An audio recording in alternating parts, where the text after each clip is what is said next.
വമ്പൻ വേദികളും വലിയ പേരുകളും മാറ്റിവെച്ചാൽ പുസ്തകോത്സവത്തിന്റെ ആത്മാവ് അവിടെ എത്തുന്ന ആളുകളാണ്. ഓരോരുത്തരും ഓരോ കാരണവുമായാണ് ഈ പുസ്തകങ്ങളുടെ ലോകത്തേക്ക് എത്തുന്നത്. ചിലർ കഥകൾ തേടി, ചിലർ ഓർമ്മകൾ തേടി, ചിലർ വെറുതെ ഒരു ഇടവേളയ്ക്കായി.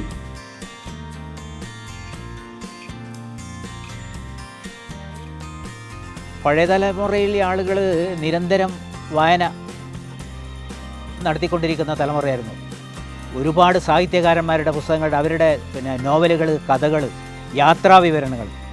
എൻ്റെ ചെറിയ പ്രായത്തിൽ എനിക്ക് ഓർമ്മയുണ്ട്, എസ്.കെ. പൊറ്റക്കാടിൻ്റെ ഒരുപാട് യാത്രാവിവരണങ്ങൾ വായിച്ചിട്ട് യാത്രയുടെ ആ അനുഭവങ്ങൾ നമ്മെ കൂട്ടിക്കൊണ്ടുപോകുന്ന ഒരു അനുഭവമാണ്. ഈ വായനയിലൂടെ കിട്ടുന്ന അനുഭവം എന്ന് പറയുന്നത് നാം ആ മേഖലയിലേക്ക് ഇങ്ങനെ സഞ്ചരിക്കുന്നതായ ഒരു ബോധം നമുക്കുണ്ടാകും.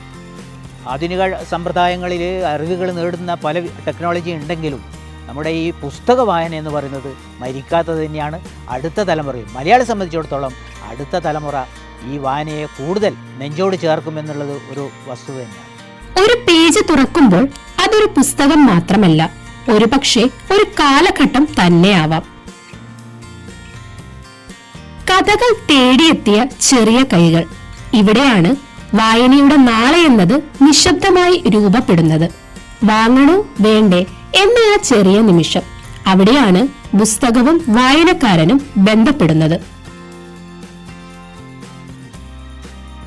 ചില പുസ്തകങ്ങൾ ഒരാളിനായി വാങ്ങുന്നതല്ല, അത് കൈമാറാനാണ്, ഓർമ്മകളായി മാറാനാണ്.